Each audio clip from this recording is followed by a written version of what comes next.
So, we got 9. That's a good number to start with. I want to be sure everybody can hear me fine because I didn't hook up any of my microphones. Sometimes it works well, sometimes not. Any problems with my voice? Well, for me, you're pretty clear. Okay. Go I ahead. hear you very clear, very clear. Good, thank you. I'm not doing most of the reading. Most of the reading I like to write up to work. So, before we start the recording, I think it was a little bit organized. Although Sarah Sue is not with us yet,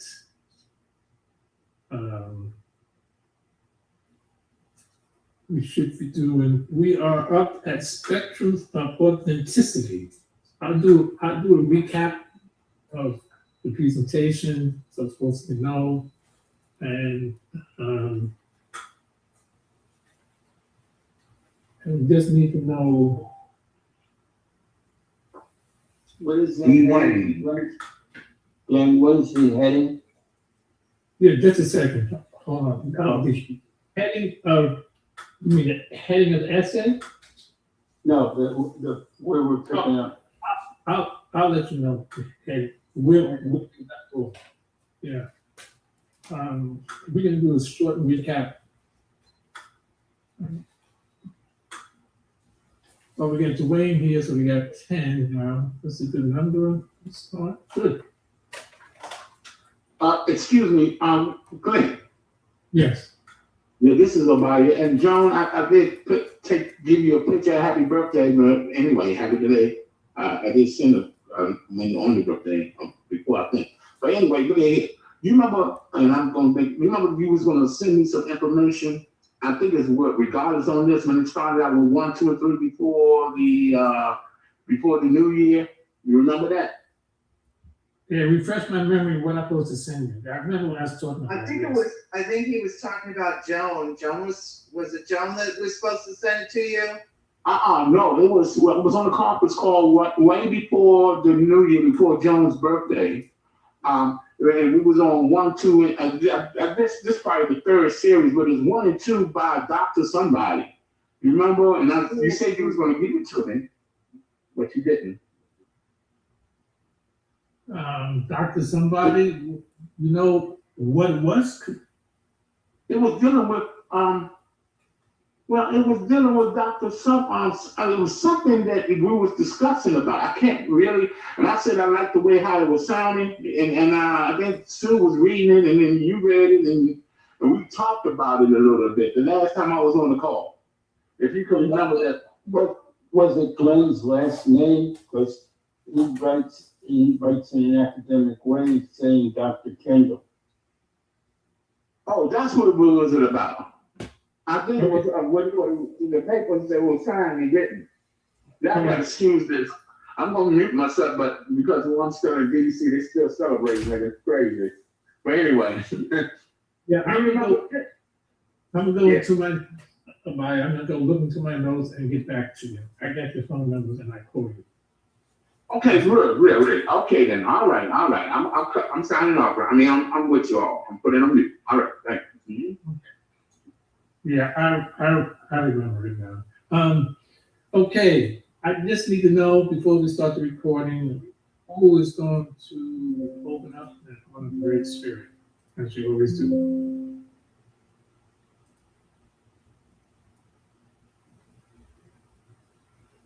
I'll do it so we can get on with this. Hold on, wait, not yet. Hold on, I know, I'm getting ready to enunciate better, I hope.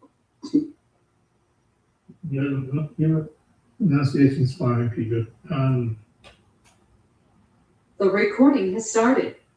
Today is July 8th, 2026. The time is 8:39 p.m. That's Eastern Standard Time. On the call, we have 10 participants on the OAHSPE conference call, pre-conference call. If they are going to my screen, Porter, Celestial, and Joan, Candace, Shane, Michael, Peter, Yakwa, Abaya, Dwayne, and myself, Glenn. Without any further ado, we'll have Peter will honor the Great Spirit. It's all yours, Peter. Oh, this is recording 301. O great spirit, Father, Mother, Creator, Jehovah, O great Naoma, we again come to you in seeking the light and the knowledge that we need to better serve thee and to understand in particular the workings of the soul in relationship to us as individuals. Give us that light and that knowledge and help us hone our wisdom and the power to bring forth this information. Amen. Amen. Thank you, Peter. We are continuing with the essay, part 2, the spiritual grades and good works in OAHSPE. And I also want to always thank Michael for ensuring, like clockwork, that you guys empowered this information. So that's pretty good for Michael. I'm gonna do a brief review. There's a lot of attention, as we well know, when we read through the OAHSPE about spiritual grace and good works. But what I thought is such an important principle that I felt that it is important to go into this whole area. I'm really thinking about this one by myself. Okay, you gotta So you do. want me to go and grab you? Huh? Okay, let me read you. To go in greater detail about the spiritual grace and good works, not only in the OAHSPE, but how it can manifest in everyday life. This whole notion of spiritual grace and good works is not pertaining to faithists. The Creator is not the Father, the All-Father, Mother to faithists. He's the All-Father, Mother to every mortal, every planet throughout the universe. That being said, we may have a more personal relationship because we are students of OAHSPE, but the Creator is made it clear it's for all people. I had a wonderful conversation with Peter just today, and we talked about in the book of Judgment, the chapter that's dealing with, this chapter 28, dealing with the how to do charity work. And in there, it talks about, and that's Peter and I focus on in terms of the good works, that the OAHSPE is designed, when you look at the flow, is designed to have at its pinnacle, at its apex, moving forward. The apex is cosmos, but moving forward. And remember, cosmos is both an arc and a season. An arc is 3,000 years, that's a day to the Creator, and the season is 72,000 years. So we're leaving Cephas, and we're into the cosmos arc, and we're into the cosmos season. And so at cosmos, the drive from all the arcs preceding it is to really focus on, from the Creator's perspective, is to focus on children. It's unmistakable. And deeper into the cosmos arc, faithists in particular would take on naturally, without a struggle, would take on the responsibility of raising children from infancy. But that's too early now. So the good works, as we discuss here in this essay, is about doing that in society that can alleviate issues and problems, particularly as it involves children, vulnerable children, and children being defined. Remember that children are being defined in the OAHSPE up to the age of 14, and in some places, infancy, an infant is defined up to the age of 14, depending upon your perspective. In the legal definition of a child in this country, it can fluctuate between 18 years of age and 21, because at 21 you are legally an adult. So below 21 you got to be a child.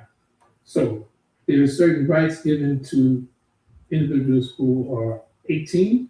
And in certain circles, there is what's called emancipation. You can be emancipated below the age of 18 through a court. The judge must approve it. If he or she is so grant, the person is mature enough to be granted that status as an emancipated young person. So here, in this particular essay, the spiritual grade and spiritual works that have come into that complement each other really looks at this essay looks at authenticity. How authentic is your word? Intention. How pure is your intention? And what is your soul journey? Which is open to interpretation, but when you really look at soul and you link it to Jehovah and you link it to the higher heavens, it becomes very explicit.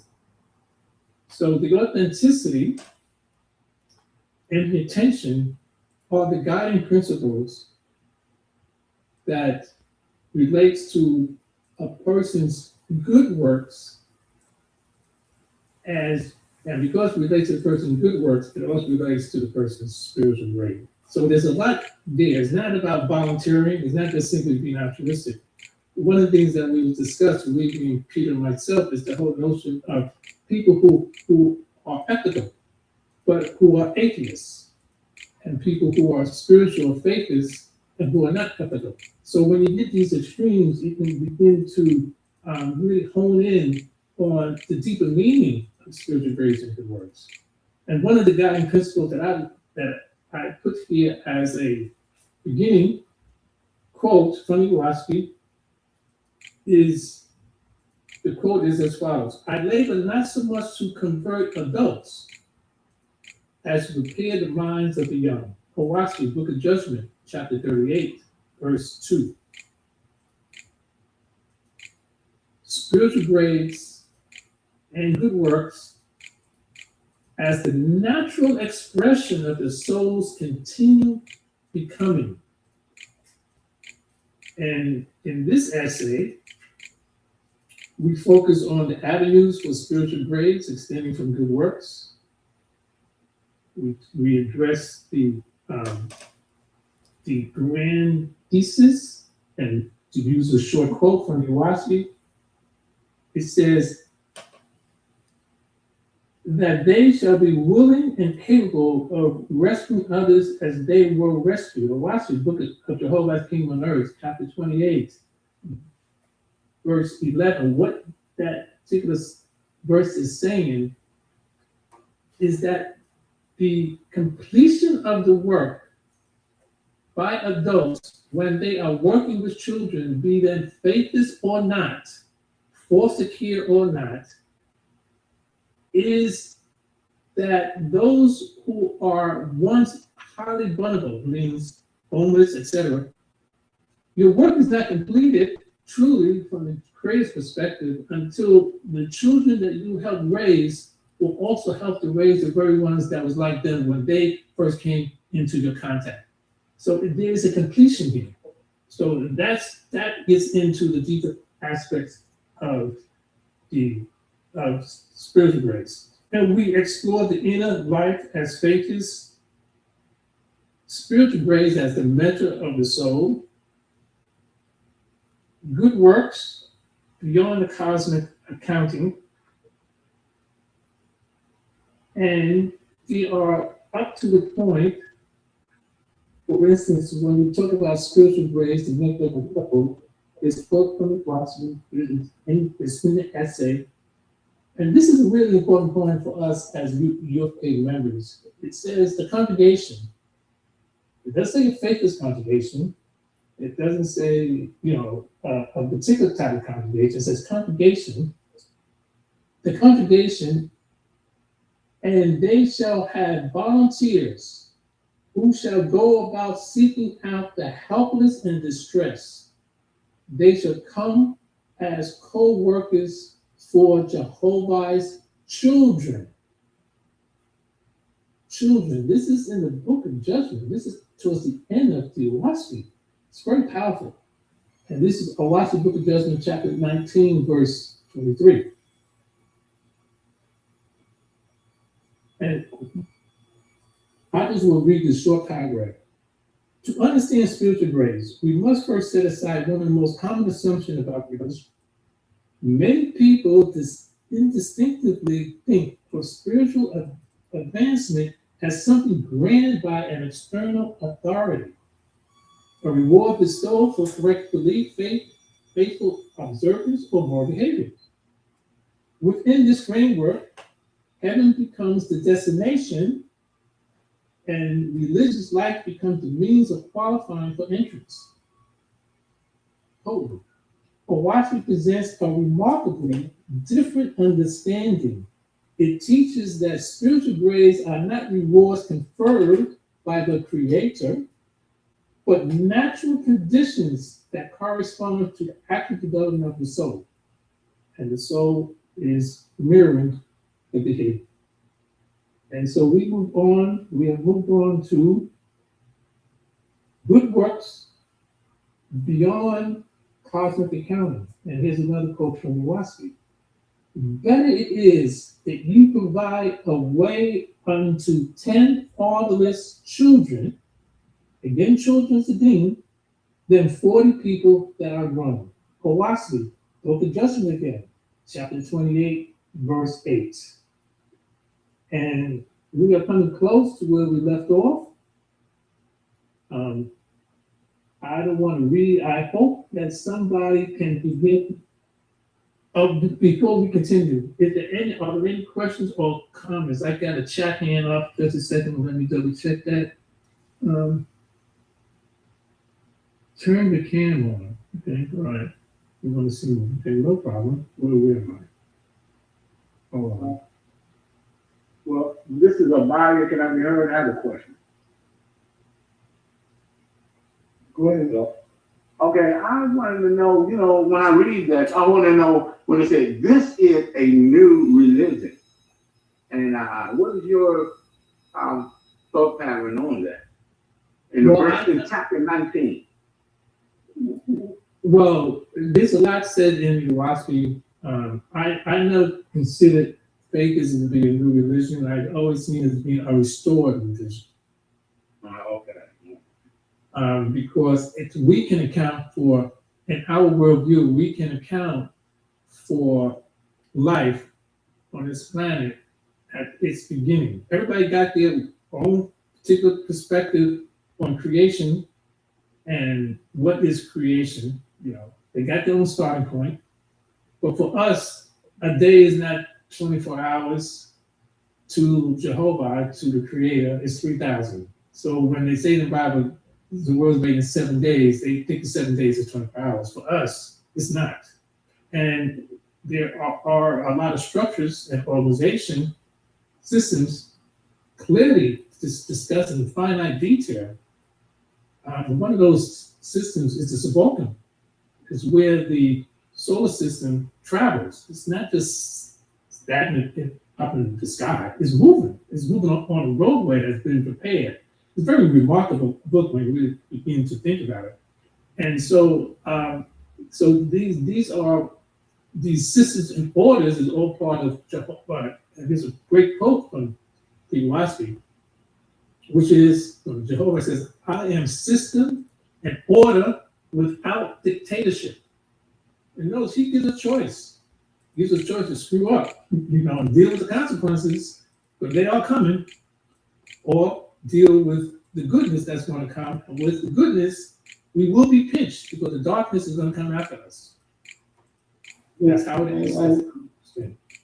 May I make a comment here about what Abaya had said about religion?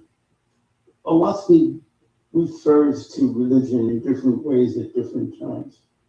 But the idea of, and for me, let me explain in my understanding. We as faithists and as the chosen, which covers us, but it also could cover an atheist who believes in the sacredness of life and worships the Creator indeed. And I've worked with people who were atheists, and they're some more holy, and more reverence for life than a lot of religious people.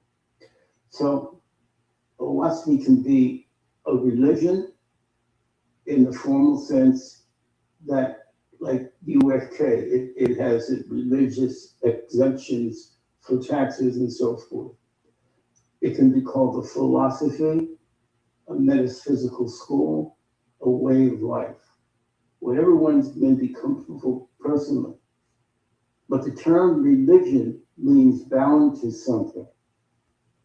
If I am bound to the sacredness of life, which we know in the name EOI, which is boundless life, then I am connected with it. If I worship the Creator by whatever name, that is binding me because I'm supposed to love the Creator above all else, the dedication. In the book of cosmology, it is mentioned that true religion, which might have ceremonies and calls itself a religion, but it could be a philosophy, Masons, Rosicrucians, all of these things teach basically similar doctrine. If your religion is the stock market and that's what you worship by your actions, then that's your religion. But as it said in OAHSPE, in the book of cosmology, it says true religion and science have the same goals to reveal the truth. Now we know from quantum physics that speaks about this singular quantum universal consciousness. It's the same concept, but it's in scientific mathematical terms. So we're getting closer to it. So we have to be very careful. And I was talking to Glenn earlier, the word atheist in some of the earlier Zarathustran writings, the name for the followers of Zarathustra sounded very, and kind of faithless. I remember saying, I'm a faithless. They said, oh, you're an atheist. I said, that's the word is faithless. But back then it worked. The name was sort of with an A. And an atheist at the time of Jews in Rome and Christians before the actual Christian age or Constantine were called atheists, meaning they did not worship the gods. They wouldn't bow to the gods. They bowed to an indescribable creator that they could use names for, but is beyond words, the I am. So we have to be very careful to understand historically what that means.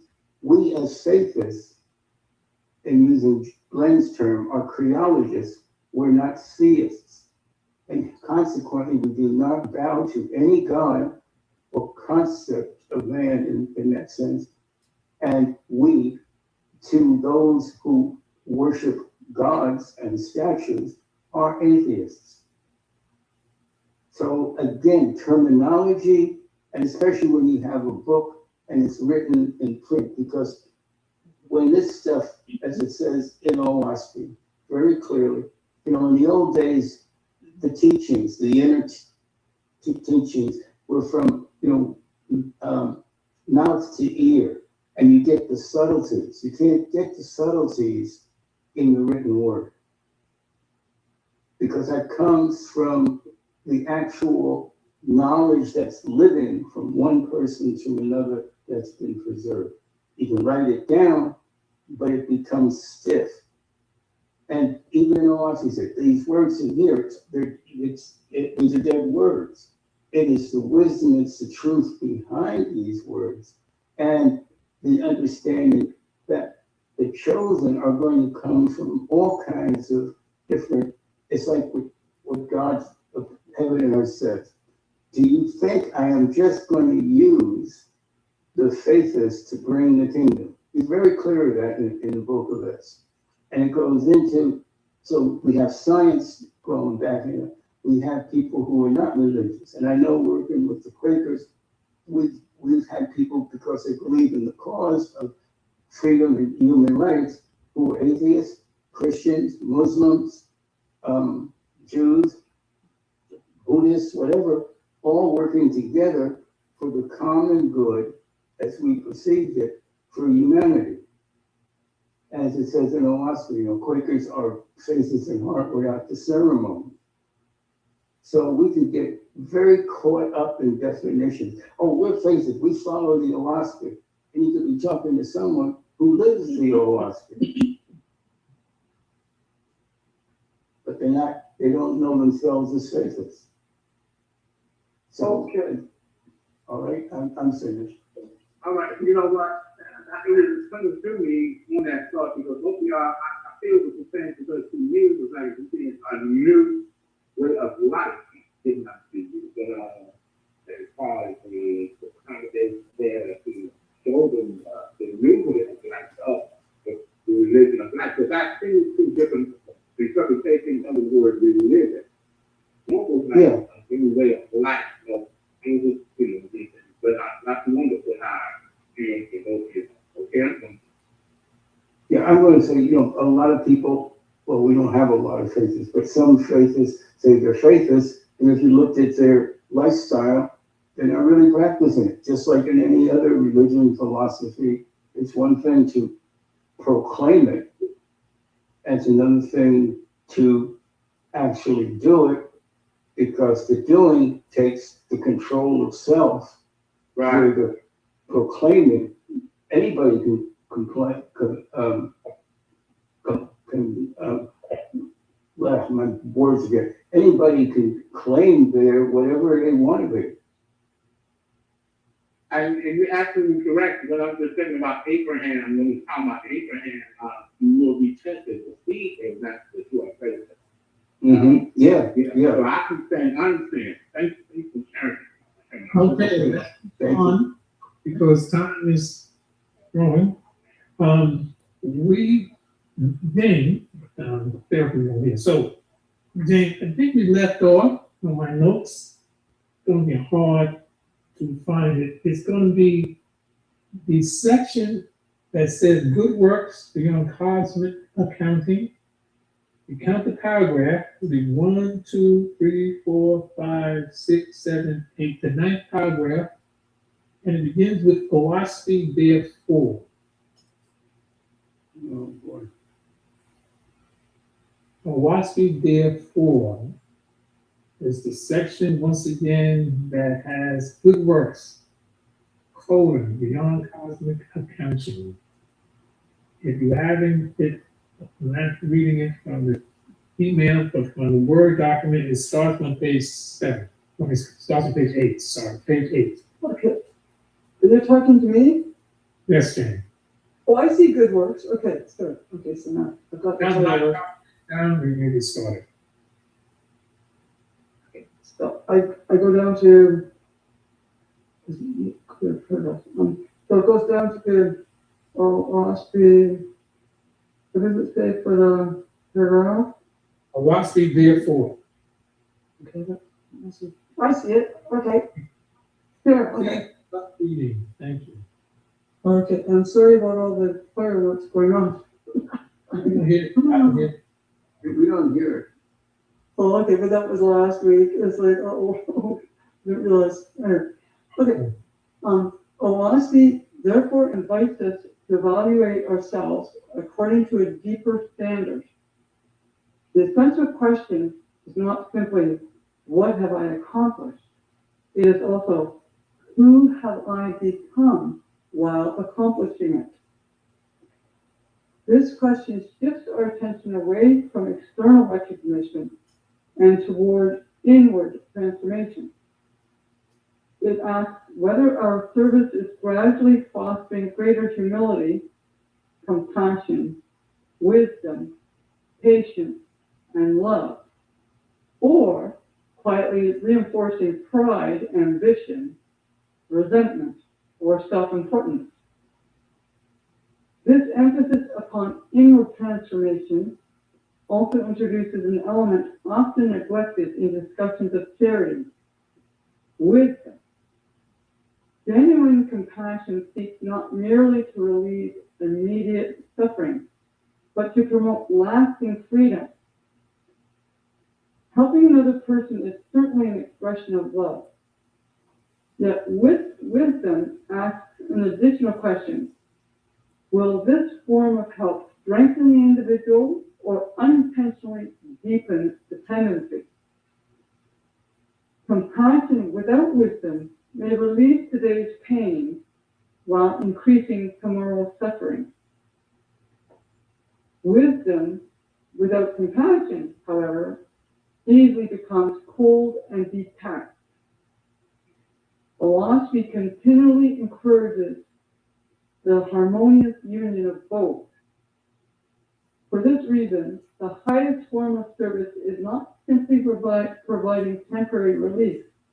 It is helping others develop the capacity to flourish independently while remaining connected within communities of mutual care. The familiar passage concerning fatherless children beautifully illustrates this principle. We are reminded that it is not enough to feed and clothe vulnerable children. They must also receive education, useful occupations, meaningful work, and opportunities to become self-supporting. Yet OAHSPE carries the principle even further. The highest accomplishment is reached only when those who have been rescued become capable of rescuing others. Service thus becomes generational. Compassion reproduces itself through transformed lives. Seen from this perspective, good works are no longer isolated events. They become part of an ongoing process of spiritual formation that extends across communities and generations. Every authentic act of service contributes not only to immediate human well-being, but also to the gradual construction of character capable of sustaining increasingly higher forms of life. In this sense, good works become one of the Creator's primary instruments for educating the soul. Nevertheless, this process contains an ever-present danger.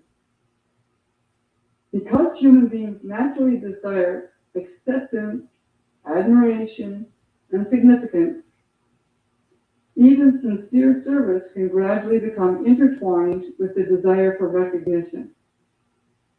Without realizing it, individuals may begin serving the image of themselves as much as they serve others. The outward work continues, yet the inward orientation subtly shifts from compassion toward performance. This transition is often so gradual that the individual remains unaware of it. It is precisely here that OAHSPE offers one of its most penetrating insights into spiritual life. The greatest obstacle to spiritual advancement is often not obvious wickedness, but unconscious self-deception. A person may sincerely believe they are serving the Creator, while slowly becoming attached to influence, prestige, or authority. Outwardly, little appears to change. Inwardly, however, the center of gravity has shifted. Authenticity begins yielding to performance. Understanding this distinction brings us to one of the most revealing concepts within this discussion.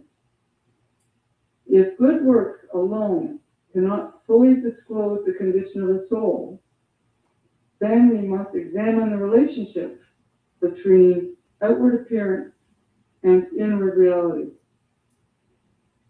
This relationship is captured by what may be called the spectrum of authenticity, a framework that contrasts spiritual performance with the sincere struggle toward genuine transformation.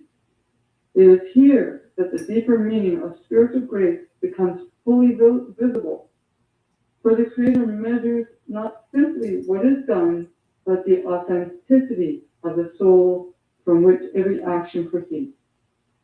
Excellent, thank you. Let's stop here for a brief review or discussion. Questions?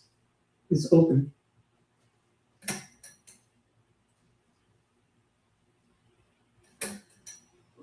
It would seem, again, it's not what you do, but the way what you do it and what you do it for. And so the example of OAHSPE, the false Lord God, who was actually the Lord God and went off campus, as it were. No one questioned him after his first time in hell because he was doing all these good things. He was, taking care of the judges. He was self-sacrificing. And I believe it's in that section about him is that even the gods can't tell the difference between unselfish and selfish motives, especially, and so I'll go a little further, especially when the person in question is doing all these good works and he had already been in hell. Just no one could imagine. I'd never heard of anybody doing a trip into hell, and ever, not coming out correct. So he was there, and so no one really looks deeply into him to get even an idea. So again, the motivation is very important. And he pulled it off, became the actual Lord, an actual legitimate Lord God, and then, as I said, rebelled and wanted to have the whole ball of wax. So, we got to be really careful.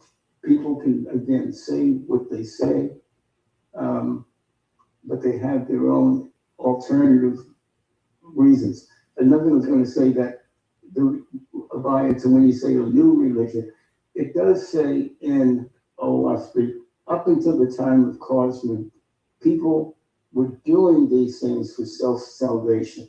In Cosman, don't worry about your own salvation. The more that you do for others and help uplift others, and you do it in good intention, that lifts up your grade.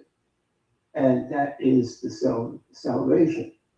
So, but in the old days when there were teachers and masters, the structure was, this is what I do to save myself, like giving to the poor, giving all your money up.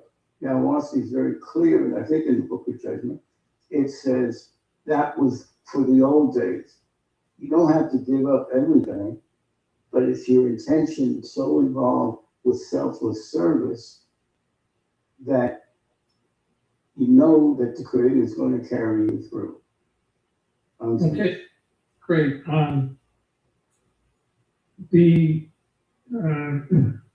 Let's continue with the reading, and we're gonna, Jane, can you continue with the reading? But before that, what Yakwa requested us, if anybody is using the video, you can turn it on because she's broadcasting in this presentation. So if you feel comfortable, it's not required. If you're comfortable, just click on videos so you can be seen. Jane, can you continue, please? Okay, the kingdom within? No, we did the spectrum of authenticity. Oh, spectrum of, oh, yeah, we're just starting that section. Okay, the spectrum of authenticity. Having examined the relationship between spiritual grace and good works, we now arrive at one of the most searching questions posed by OAHSPE.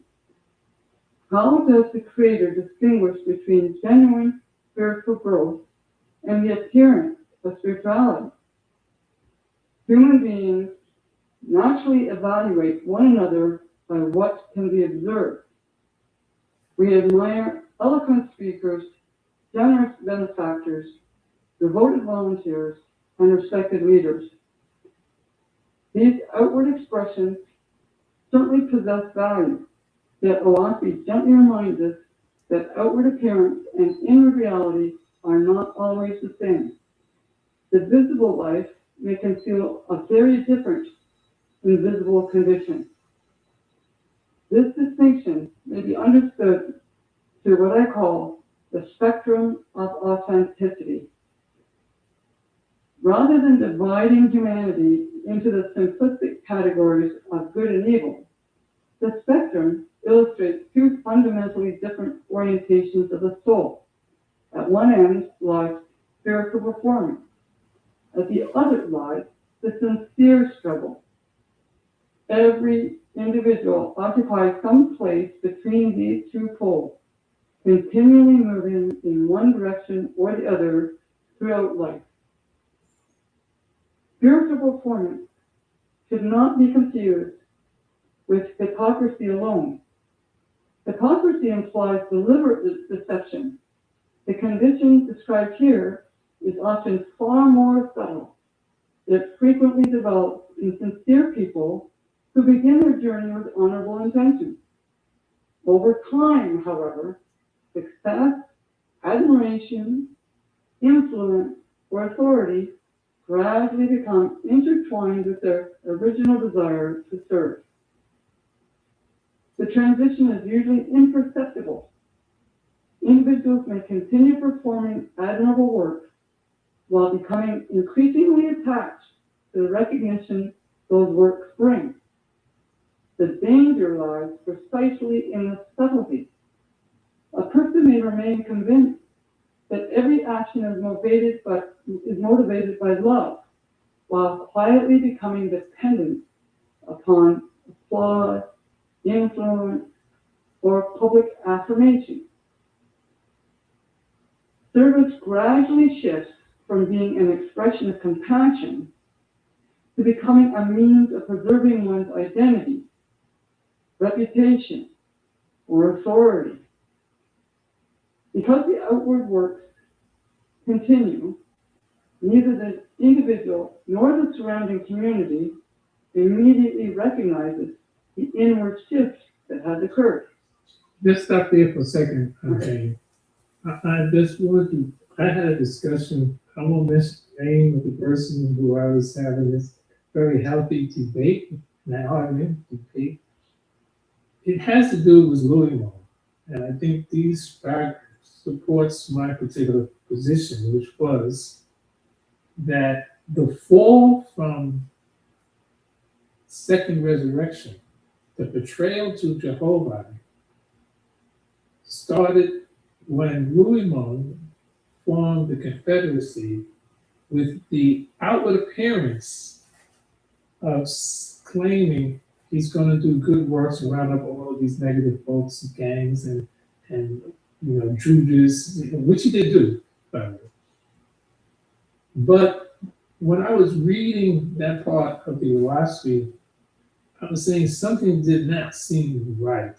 And this particular piece here, when I was studying it, nailed it.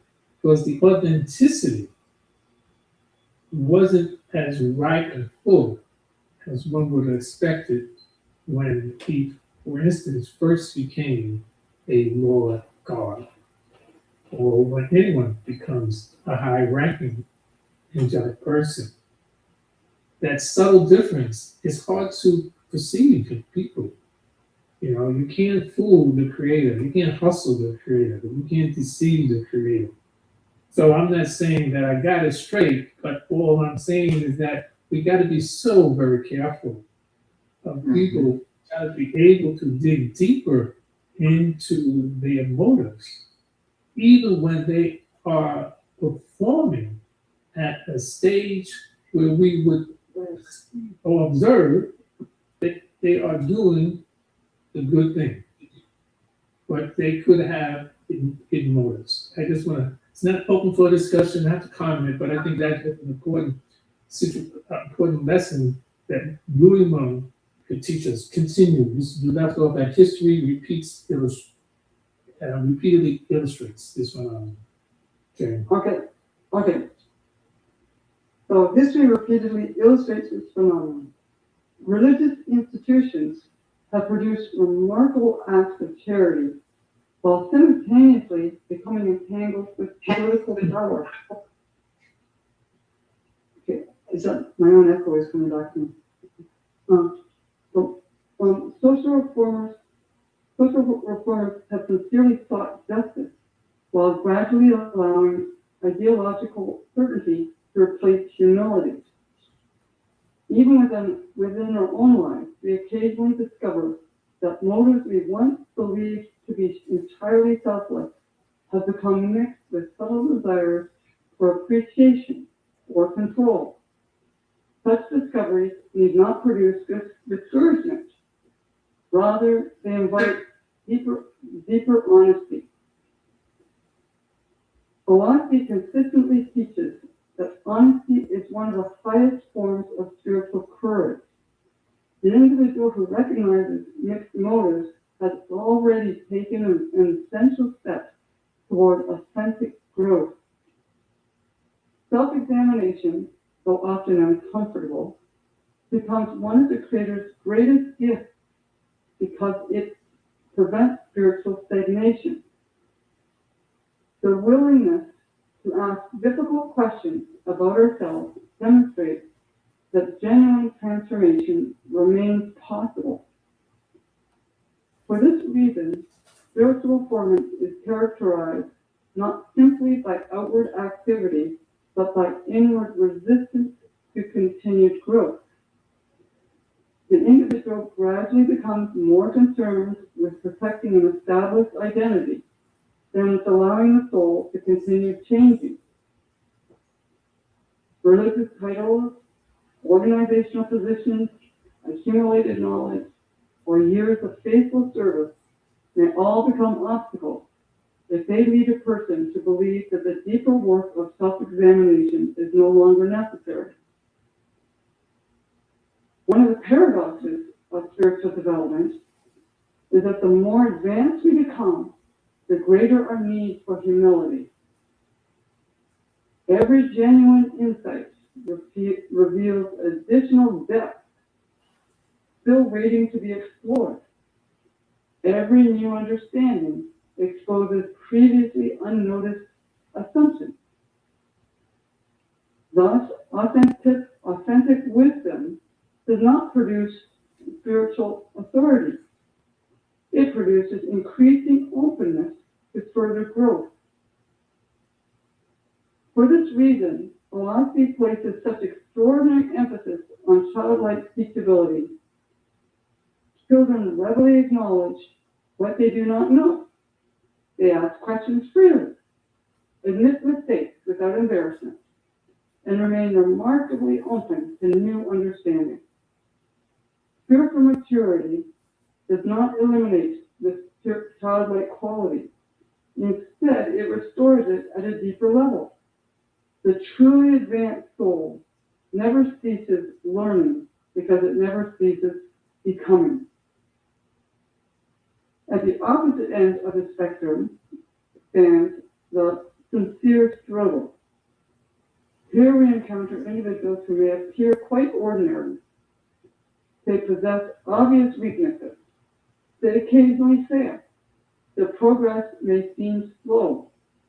They seldom attract admiration for extraordinary accomplishments. Yet beneath these outward appearances lies something profoundly significant. They remain genuinely committed to becoming better than what they were yesterday. Such individuals possess what might be called honest self-refusal. They refuse to allow pride, fear, or self-importance to determine the direction of their lives. Instead, they willingly acknowledge shortcomings, accept correction, seek wisdom, and continue moving towards greater compassion and integrity. Their confidence rests not in appearing perfect, but in remaining teachable. This distinction is crucial because spiritual grades are not determined by perfection. They're determined by direction. The Creator is less concerned with where we presently stand than with the orientation of our heart. Are we moving towards greater truthfulness, greater compassion, greater service, and greater harmony? Or have we become satisfied with maintaining the appearance of spiritual maturity while quietly resisting further transformation? Here we begin to understand why OAHSPE repeatedly associates resurrection with movement rather than arrival. Resurrection is not simply a destination attained at the conclusion of earthly life. It is the continual raising of consciousness through thousands of small decisions faithfully made over many years.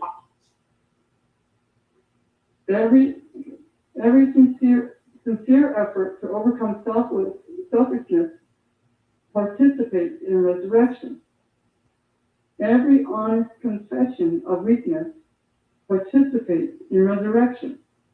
Every act of forgiveness, every sacrifice offered without expectation, every quiet service performed without recognition contributes to the gradual elevation of the soul. From this perspective, failure itself requires a different meaning. Failure honestly acknowledged more often, failure honestly acknowledged often becomes one of the Creator's greatest instruments of education. Success, by contrast, can become spiritually dangerous when it persuades us that further growth is unnecessary. The sincere struggler therefore advances, not because mistakes are absent, but because mistakes become opportunities for deeper wisdom and renewed humility.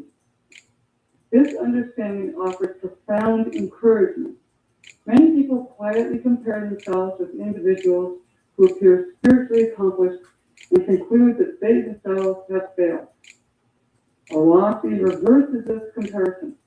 It suggests that the sincere seeker who honestly wrestles with personal shortcomings may, from the perspective of the higher heavens, be advancing more rapidly than someone widely admired for religious accomplishment, yet inwardly attached to prestige or power.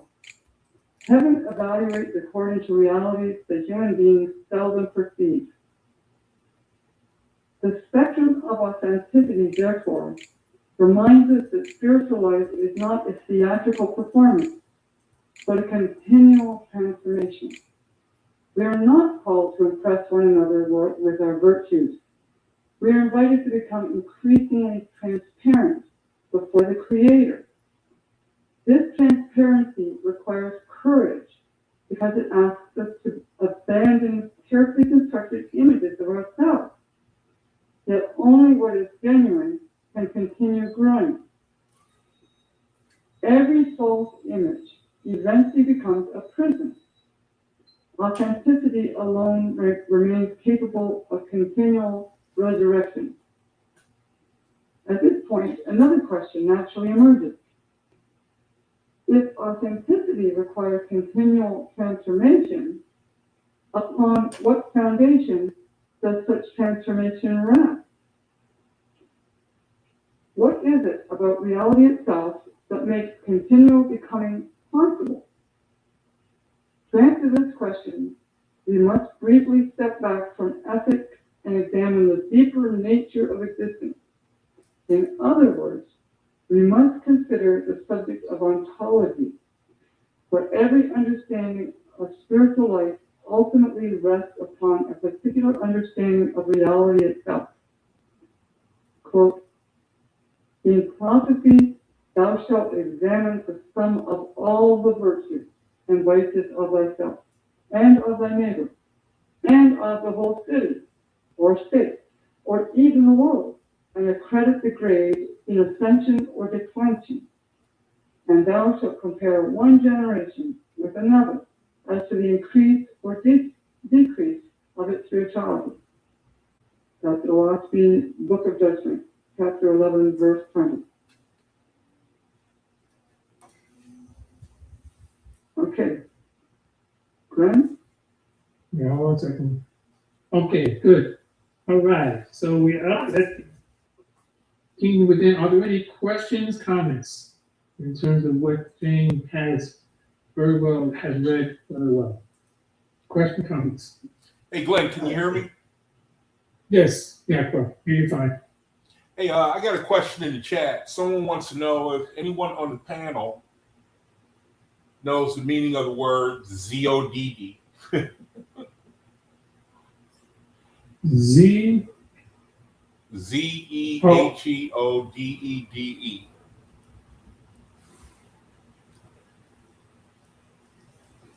Wait, spell it one more time.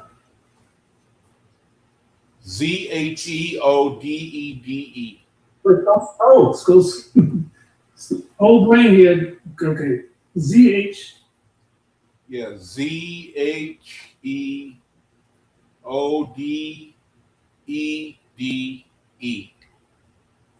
Okay. So D. Zero DB. Okay. No, I don't know that word. Anybody here who may know that?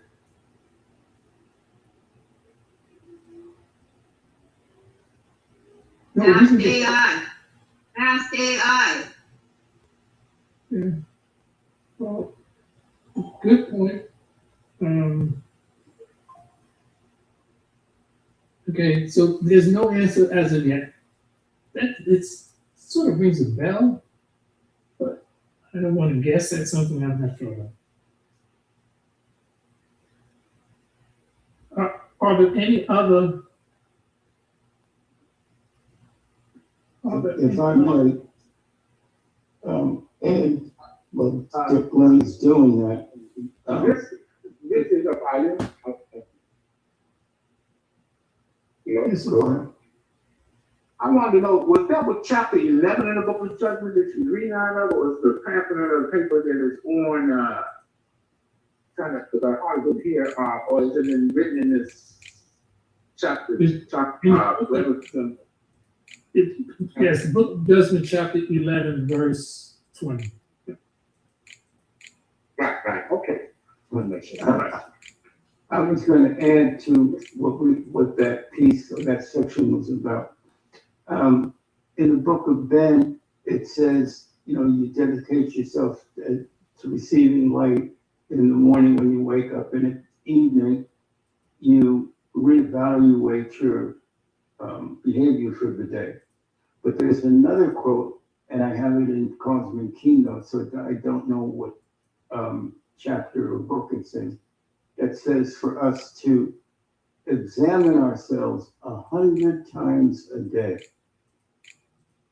And I think that simple statement really is referring to what Glenn wrote in that section. We have to, I know I've tripped and I'm thinking, oh, I'm really doing the right thing. Then I realized, looking inside myself, what, at least in part, was my motivation? Why did I do that? Why did I react that way? Why did I choose these words, this and that? So, it really calls for ongoing self-analysis, to take responsibility to know ourselves better. Why are we doing it? What are we really looking for? And sometimes you can have a mixture of motivations. You can have your higher motivation. You can have certain degrees of selfishness, and becoming aware of what it is, then we can deal with it. When we are not aware of what's going on in our psyche over different situations, then it's even more of a trap to get caught in self-righteousness and I know it all kind of thing. So I'm finished. Yeah, this is what I am. I thought about a lot of things that she was talking about, that deal with my spirit, the spirit, for me, the great spirit, the angels, they minister, and we did that to make us so unique. We have all different types of personalities and the way how spirit move. But the thing that I was hearing is, I did come out of a Christian background as an elder.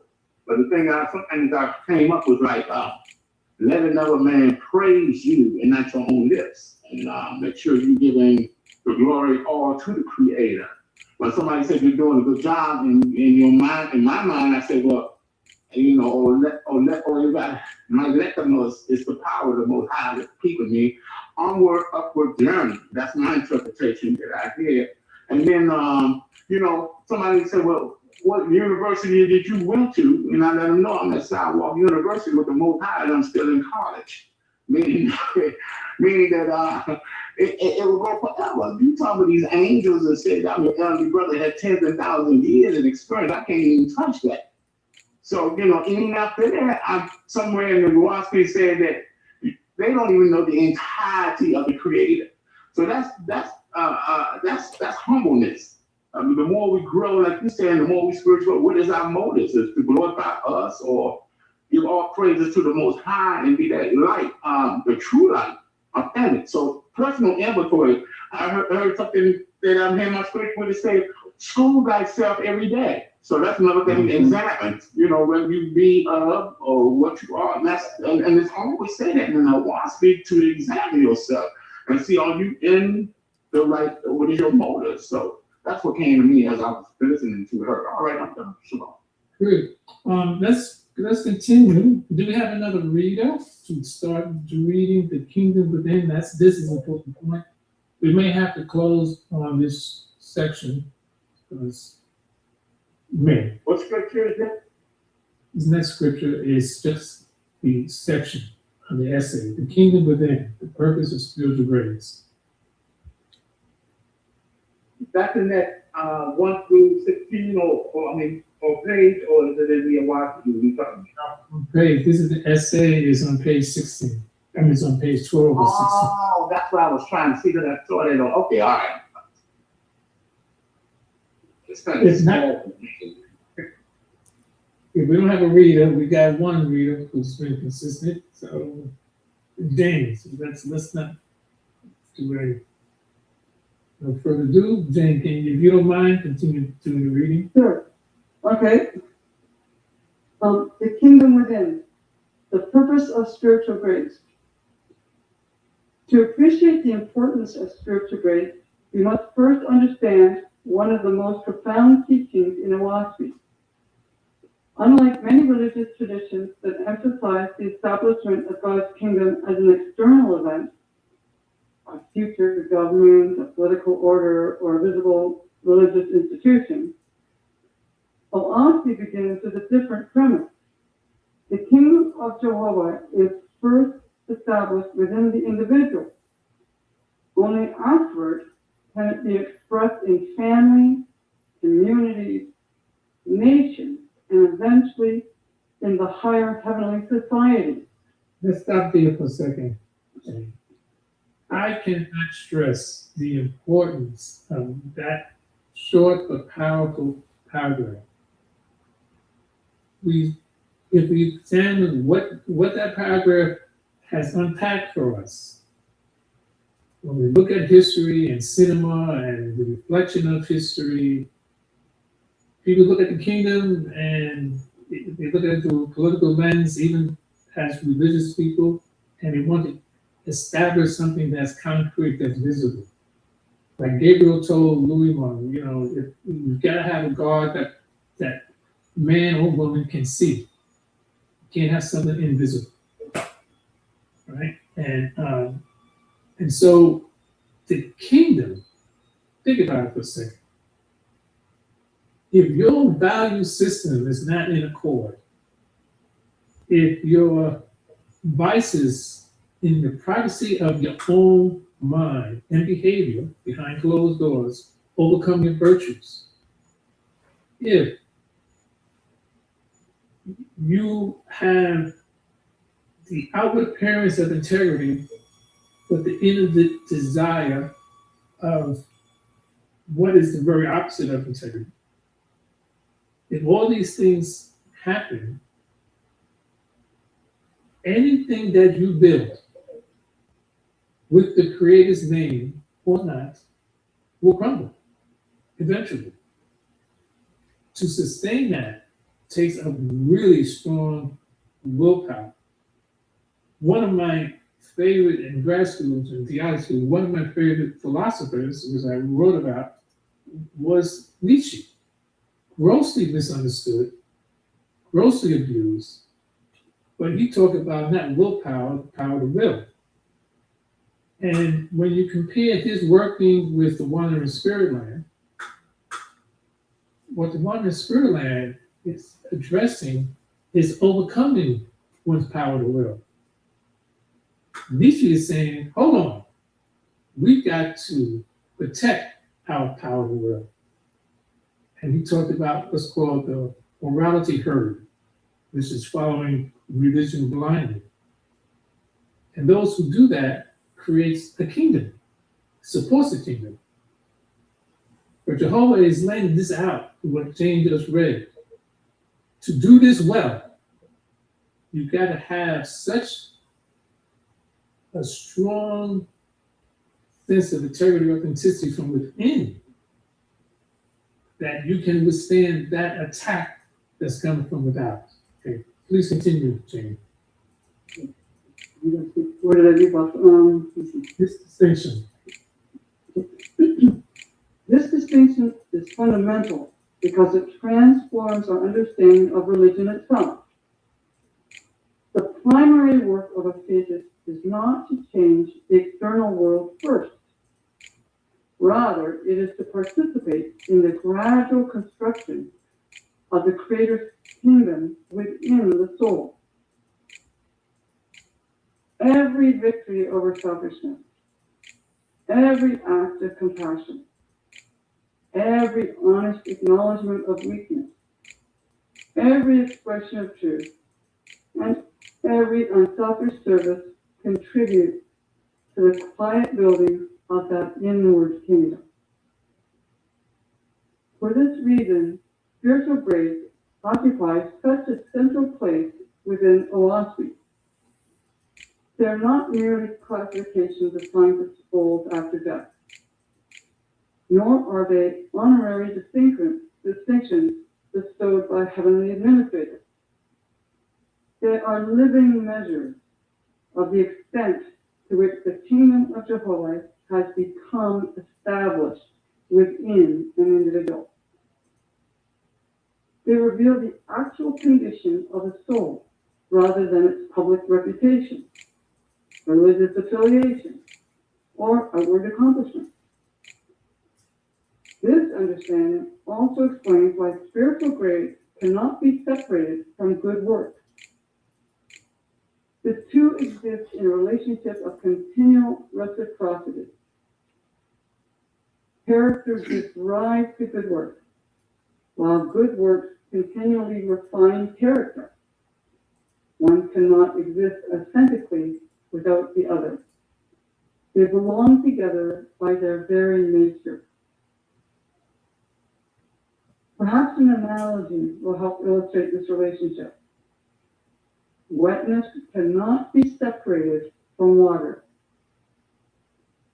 Heat cannot be separated from fire. Light cannot be separated from the sun. Likewise, authentic good works cannot be separated from genuine spiritual development. Wherever higher spiritual grades are present, compassionate service naturally follows. Wherever compassionate service is faithfully practiced with sincerity and wisdom, the soul itself is gradually elevated. Spiritual grace and good works are therefore not parallel paths. They are two expressions of the same inward reality. This principle distinguishes OAHSPE from other religious systems that separate faith from conduct or belief from character. OAHSPE consistently reunites them. What a person believes certainly influences how that person will live. Yet belief alone does not establish spiritual grades. Rather, spiritual grades reflect the degree to which truth has become embodied in daily life. Truth ceases to be merely an idea and becomes character. Character becomes conduct. Conduct gradually becomes a habit. Habits shape destiny. Thus, the kingdom of Jehovah advances one decision, one relationship, and one act of service at a time. This inward understanding of the kingdom also helps explain why OAHSPE devotes so much attention to resurrection. Resurrection is not simply a movement from one heavenly plateau to another after death. It is the continual raising of consciousness throughout life itself. Every time selfishness gives way to compassion, resurrection has occurred. Every time prejudice yields to understanding, resurrection has occurred. Every time forgiveness triumphs over resentment, resurrection has occurred. The soul is continually rising because the kingdom within is continually expanding. Seen in this light, resurrection is not an isolated event, but an enduring process. It begins long before physical death and continues throughout eternity. Spiritual grace simply provides the language by which OAHSPE describes that ongoing process of becoming. They remind us that spiritual life is dynamic rather than static, developmental rather than judicial, and transformational rather than merely ceremonial. This perspective also sheds light upon the purpose of intentional community. Communities do not create spiritual grace. Individuals cultivate them. Yet when individuals whose inner lives are increasingly governed by wisdom, compassion, integrity, and cooperation join together, they naturally create communities that reflect those same qualities. The outward community becomes a visual expression of the inward kingdom already established within its members. In this sense, society itself becomes the fruit of spiritual development rather than its substitute. For faithists, this insight carries profound practical consequences. The transformation of civilization does not begin in legislatures, political movements, or institutional power. It begins quietly within individual souls. As each person becomes increasingly aligned with the sacred presence of Jehovah, that inward harmony gradually radiates outward into families, neighborhoods, communities, and ultimately the nations of the earth. Lasting social transformation, therefore, proceeds from the inside out, rather than from the outside inward. Perhaps this is why OAHSPE places so little emphasis on converting the world through argument alone. Ideas certainly matter, but ideas become transformative only when they are embodied in the lives of integrity.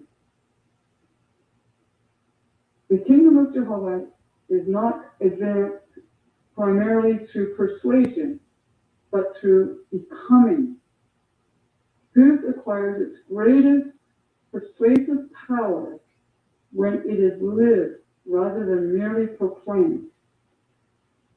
This realization brings us naturally to another important question. If spiritual grace reveals the inner condition of the soul, how does the Creator distinguish between genuine inward transformation and the outward appearance of spirituality? Human beings often admire visible accomplishments while overlooking hidden motives. The Creator, however, perceives something entirely different. The next step in our discussion, therefore, leads us to one of the most searching concepts in OAHSPE, the distinction between spiritual performance and authentic spiritual becoming. Thank you, Jane. Well, let's not start this whole section here. This leads us to the final section of this essay.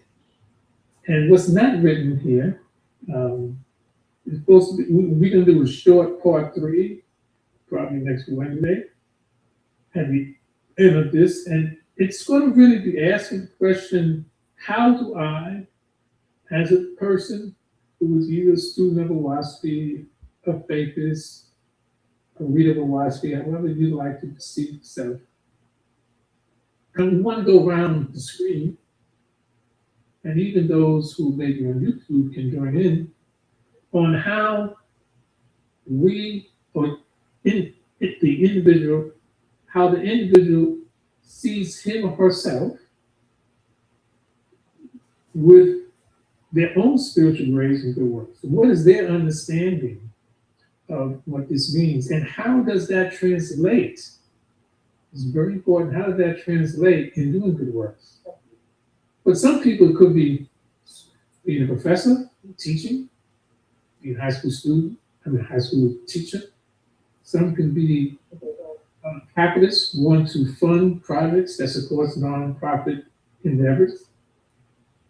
Others can be working in the natural environment and helping to sustain life, helping to ensure the integrity and the intrinsic value of the wildlife. And that adds a natural resource for having intrinsic right in and of their own. Others may want to start intentional communities and to have a place where everybody of the same particular point of view can come and fellowship and do things that can honor the Creator, like working with children. Doesn't have to be infants, to be working with the elderly.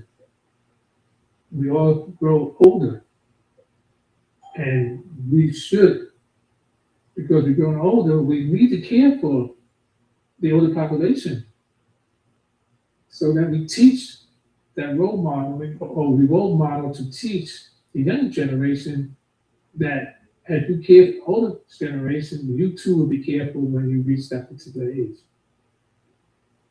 So, so I would want you to sort of think about, it's not for discussion now, but for next week, to think about how do you put all this into action. It makes no sense, there's a lot of hours of work to write this, double check it. It makes no sense to present all this, and then it just gets to be an intellectual exercise. I am not doing this for no intellectual exercise. I'm doing this in order to help leave something and to have a way to help those who are the most vulnerable in society. The OAHSPE is clear on that issue, or on that point. Jehovah has it as a mandate.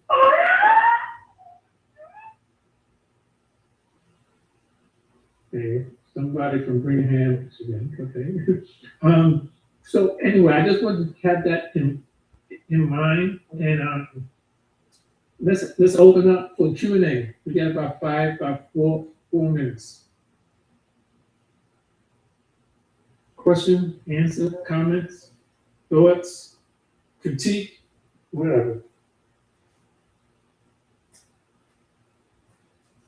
So, Joan just wants to remind everybody about Amaranth and Ahiba. And says she could opine on Amaranth and Ahiba for 15 or 20 minutes, but she will spare everyone from that this evening. Thank you.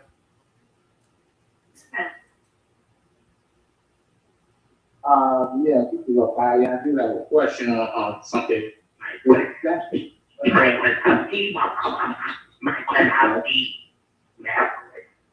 Hello? Yeah, there's somebody from Michigan that is here.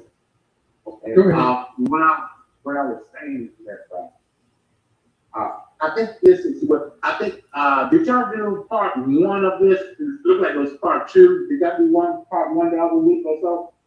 Yes. That's the paper that I'm looking for. Yeah, that's the paper that I'm looking for. I figured that out. Yeah. Okay, I'm seeing that through. I got this paper. I got this copy today. Okay, I'm gonna read that. That's from 1 to 16, right? Correct? Yes. And I just want to say this is a very good teaching here. This is the ever learning development journey, and from my understanding, even after the death, it still goes on and on and on and on forever. Higher learning. This is something I found out in the philosophy of the end of the Creator. You can never outgrow. There's always room for there's always room for improvement, even though we come short. But from my understanding, striving to do the best we can with all our heart, mind, and soul on a daily basis, and taking that personal inventory. I really enjoyed this. This just gave me a lot of confirmation for what the Spirit has been revealed to me, even though it's spoken in a different way. So I'm just letting you know, I enjoyed this. I enjoyed this today. Thank you for letting me share. Remember, we're going to close out soon. So remember this one very important point. This is not an exercise in intellectualism or exercise in thought talk. We have to do something with what we have, no matter how small it is or how large it is. We're in Cosmon. The Creator has us to be born at this particular period in time. Cosmon is for the children. Cosmon is for fellowship. Cosmon is the preparation to serve and honor the Creator. Mm-hmm. Cosmon is about understanding spiritual grace and good works, not only by faithers, by anybody in society, any government or society in the world. And it's to understand, as above, so below, so as below, so above.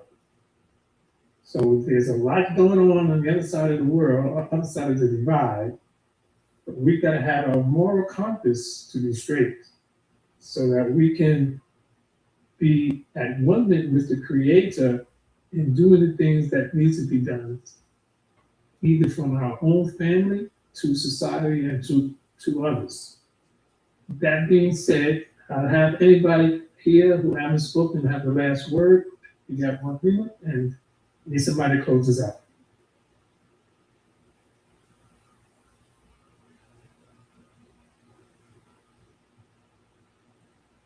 Okay. Celeste Joy, can you do us the honors to close us out, please? Yes, okay. All right, everybody. Find your center. Wiggle your toes. Wiggle your fingers. Be in the here and the now. Thank you, Father, Mother, Om Na, Jehovah, the I Am, the ever-present, for inspiring us and guiding us and bringing us Amaranth and Ahiba and wisdom, love, and power, that we may move forward in love this week in harmony. Amen. Amen. Thank you, Celeste Joy. Amen. Amen. Bondage and forgiveness for those who may not know. Until next week. Good night. All right, Dwayne, give me a call. Thank you.